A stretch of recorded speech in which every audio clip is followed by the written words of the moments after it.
నమస్తే, welcome to Telugu రాజ్యం. నేను విరామ్. మెగాస్టార్ చిరంజీవి గారి 70వ పుట్టినరోజు సందర్భంగా అనిల్ రావిపూడి మోస్ట్ ఎవైటెడ్ ఫిలింగా తెరకెక్కింది. అయితే ఈ చిత్రానికి సంబంధించిన గ్లిమ్స్ రిలీజ్ చేశారు.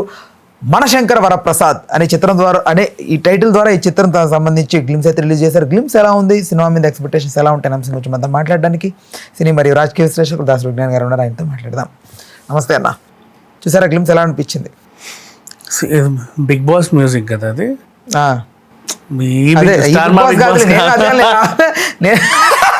అది ఎలా అది ఆయన బిగ్ బాస్ ఆ సినిమా, అది బిగ్ బాస్ ఆ సినిమా మ్యూజిక్ అది. అనిల్ రావిపూడి గారు తీసుకున్నారు. ఆ బ్యాక్డ్రాప్లో దాన్ని కొంచెం ఇప్పుడు ప్రజెంట్ ట్రెండింగ్ తట్టు ట్యూన్ చేసి అలా కార్ దగ్గర రావడం, తర్వాత అట్టు రావడం, అలా పైనుంచి దిగడం, తర్వాత హార్స్ రైడింగ్. సో ఆ మెట్ల పైనుంచి దిగేటప్పుడు మన శివశంకర్ వరప్రసాద్ గారు పండగకు వస్తున్నారని వెంకటేష్ గారి వాయిస్. అది వెంకటేష్ గారి వాయిస్, అనిల్ రావిపూడి గారి వాయిస్ నాకు కొంచెం కన్ఫ్యూజన్గా. వెంకటేష్ గారి వాయిస్ ఓకే అంటే ఒకసారి ఆయన చేస్తున్నాడని సినిమాలో ఉంది, బలంగా ఉంది. సో ఇంకోటి ఏంటంటే బర్త్డే చిరంజీవి గారిది కాబట్టి లాస్ట్ టైం అఖండ సినిమాలో ఎలా అయితే బాలయ్యది సింగిల్గా రిలీజ్ చేశారో అలా ఇతది రిలీజ్ చేశారు. ఓవరాల్ చెప్పాల్సి అనిల్ రావిపూడి సినిమాల గురించి ఏం మాట్లాడలేము. వై బికాజ్ పర్టికులర్గా ఒక కథ అంటే ఉండదు. ఒక చిన్న సిచ్యువేషన్ని ఎంచుకొని 2.5 గంటలు మ్యాజిక్ చేస్తూ ఉంటాడు. మీకు చిన్న ఎగ్జాంపుల్ అంటే అంతెందుకు, పోనీ లాస్ట్ సినిమానే మాట్లాడుకుందాం. అప్పటి వరకు వాళ్ళకంటూ ఒక మిషన్ ఇచ్చారు, ఒక టాస్క్ కంప్లీట్ అవుతా ఉంది. మిడిల్లోకి వచ్చారు, ఆవకాయ ముద్ద తినమని వాడిని గెంటేసిన తర్వాతే కదా స్టోరీ మొత్తం మలుపు తిరిగింది. పైనుంచి తోసేసిన తర్వాత గుర్తొచ్చిందా?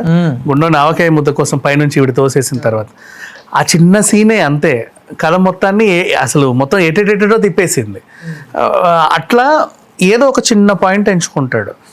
ఆ పాయింట్ చుట్టూనే కథని, అంటే ఒక కాన్సెప్ట్ ఉంటుంది తనకి, మధ్యలో ఒక చిన్న పాయింట్. అది అయిన తర్వాత మొత్తం అదంతా అసలు నువ్వు ఎక్స్పెక్ట్ చేయని విధంగా, అంటే తెలిసిపోతూ ఉంటుంది ఏం జరుగుద్ది నెక్స్ట్ అనేది. కానీ ఫుల్ ఎంటర్టైన్మెంట్లో మునిగి తేలి అవన్నీ పట్టించుకోకుండా ఎప్పుడెప్పుడు ఎదురు చూస్తూ ఉంటాం క్లైమాక్స్ వరకు, చాలా హ్యాపీగా ఆనందంగా. అది అనిల్ రావిపూడి అన్ని సినిమాలు అంతే. మధ్య మధ్యలో కొన్ని గూస్ బంప్స్ వచ్చే ఎపిసోడ్స్ ఉంటాయి. ఎలా అంటే ఇప్పుడు ఫర్ ఎగ్జాంపుల్ సుప్రీంలో వికలాంగులతో ఫైట్ బాగుంటుంది. అది సుప్రీంలో కారు మ్యాజిక్ చేసాడు. తర్వాత ఇంకా ఎన్ని సినిమాలు తీసుకున్నా, F1 అయినా F2 అయినా, F1 2 కాదు 2 3 కదా, ఫన్ అండ్ ఫ్రస్ట్రేషన్, తర్వాత 3 F1 ఏం లేదు, F2 అయినా F3 అయినా వాట్ ఎవర్ చిన్న వాటితోనే కథలన్నీ తిప్పుకుంటా బాగా ఎంజాయ్ చేపిస్తాడు. ఒకప్పుడు ఈవీవి సత్యనారాయణ గారి తర్వాత ఇప్పుడు ప్రజెంట్ మనకుంది అనిల్ రావిపూడి గారే. కాకపోతే ఆయన టీం వేరు, వీళ్ళ టీం వేరు. ఆయన ఇప్పుడున్న జనరేషన్ని యూజ్ చేసుకుంటూ వెళ్తున్నాడు. ఈ సినిమా చూడు ఖచ్చితంగా ద బిగ్గెస్ట్ హిట్. ఈ సంక్రాంతికి, ఇప్పుడు వచ్చే సంక్రాంతికి ఏమేమి రిలీజ్ అవుతున్నాయో పక్కన పెట్టేస్తే ఫస్ట్ హిట్ గా ఈ సినిమా నువ్వు ఆల్రెడీ. రాజాసాబ్ ఆల్మోస్ట్ రానుంది. రాజాసాబ్ వాళ్ళు పోస్ట్ రాజాసాబ్ మనకి డిసెంబర్ అంటున్నారు. కానీ వాళ్ళు ప్రొడ్యూసర్స్ ఆలోచిస్తుంది అంటే సంక్రాంతికి ఇప్పుడు దాకా ప్రభాస్ ఎప్పుడు రాలేదు కదా, సో మా వాడిని తీసుకొస్తే బాగుంటుంది. ప్రయోగాలు ఉన్న డేట్కి ఇచ్చేసుకోవచ్చు కదా, తీసుకోవచ్చు. 1 మంతే కదా అనుకొని కొంచెం అట్లా వెళ్తున్నారు అనేది ఉంది. 1 మంతే అనుకోవడం చాలా పొరపాటు. సంక్రాంతికి నీకు బర్త్ దొరకడం చాలా ఇంపార్టెంట్. ప్రభాస్ వస్తున్నాడంటే ఎవరుంటారు అక్కడ? ప్రభాస్ వస్తున్నాడు అంటే ఎవరుంటారు అనేది పక్కన పెట్టేస్తే ఆల్రెడీ ఉన్న వాళ్ళని డిస్టర్బ్ చేయడానికి నువ్వు ఎందుకు రావాలి? సంక్రాంతికి ఆల్రెడీ సంవత్సరం నుంచే ఖర్చు వేసుకుంటారు. ఏ ఉన్నా లేకుండా రిజర్వ్ చేసి పెట్టుకుంటారు, నెక్స్ట్ సంక్రాంతి అని. సో దాన్ని అలాగే ఉంచాలి.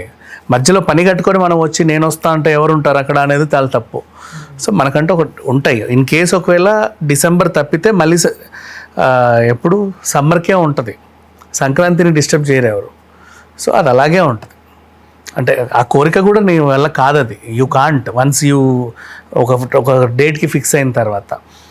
ఇకపోతే ఈ సంక్రాంతికి అనిల్ రావిపూడి సినిమా హిట్ అంతే. ఇంకా దాని గురించి ఏం మాట్లాడడానికి లేదు.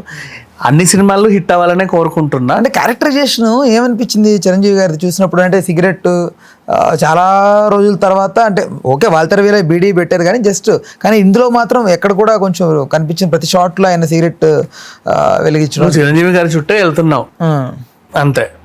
నేనేం చెప్తున్నా, అనిల్ రావిపూడి గారి సినిమా గురించి మాట్లాడుతున్నా. నేను క్యారెక్టరైజేషన్ గురించి అనుకుంటున్నా. ఎలా ఉన్నా సరే అనిల్ రావిపూడి సినిమా హిట్. చిరంజీవి గారికి ఇప్పుడు నెక్స్ట్ రాబోయే హిట్ అని చెప్పుకోవచ్చు. ఆ కోటు ఆ సూట్ చూస్తే నా సీఎంకి ఉంటారు కదా కొంతమంది సెక్యూర్. నేను అంత ఆలోచించలేదు చిచి, నేను అంత డీప్గా ఆలోచించాలా. బట్ ఏంటో అనిల్ రావిపూడి సినిమా వస్తుందో, మంచి గ్లిమ్స్ రిలీజ్ చేశారు, ఐఎమ్ హ్యాపీ. అండ్ నెక్స్ట్ ఇంకా నయనతార ఎలా ఉంటుందో చూడాలి, వెంకటేష్ గారి లుక్ ఎలా ఉంటుందో చూడాలి, ఇంతమందిని పెట్టి నేను చేయాలనుకుంటున్నారో చూడాలి.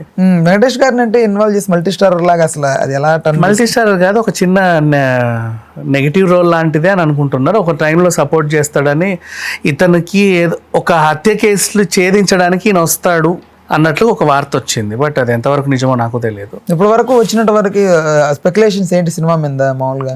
అనిల్ సినిమాకి ఎవరు స్పెక్యులేట్ చేస్తాడు? సింపుల్గా చెప్పాలంటే ఒక హిట్ సినిమాని అనిల్ షూట్ చేసుకుంటూ రిలీజ్ చేసుకుంటాడు అంతే. దాని అంతగా ఏం పట్టించుకోము.